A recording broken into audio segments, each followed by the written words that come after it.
Hello viewers, আসসালামু আলাইকুম। আপনাদের মাঝে আবারও একটা নতুন ভিডিও নিয়ে হাজির হয়েছি। এগুলো হচ্ছে দেশি মাগুর মাছের পোনা। আপনারা মাগুর মাছ কীভাবে চাষ করবেন অল্প দিনে বেশি লাভবান। এই মাগুর মাছটি প্রথমে আপনি কিভাবে পুকুর প্রস্তুতি করে কিভাবে কি প্রয়োগ করা লাগে সব কিছু এই ভিডিওর মাধ্যমে জানানো হবে। এই মাছগুলো সাইজ 3 ইঞ্চি থেকে 3.5 ইঞ্চি, কেজিতে 100 থেকে 150 পিসে। এই মাছগুলো আপনারা 3 থেকে 4 মাসের ভিতরে বাজার করতে পারেন। এই মাছগুলো এখন ফিড খাবার দেবেন।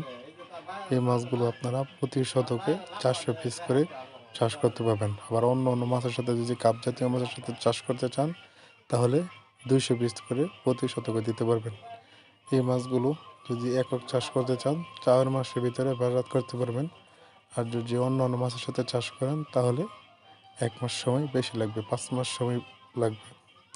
এই মাছগুলো বাজারে অনেক চাহিদা রয়েছে। বাজারে এর মূল্য 500 থেকে 600 টাকা পাইকারি মূল্য রয়েছে। এই মাছগুলো আমাদের কাছে আরও বিভিন্ন সাইজ এবং বিভিন্ন কোয়ালিটির মাছের পোনা রয়েছে। এটা হলো আমাদের পুকুর থেকে ধরা হয়েছে। এই পুকুরে মাছ আছে 1.5 লক্ষ। আমাদের সাথে প্রয়োজনে যোগাযোগ করুন।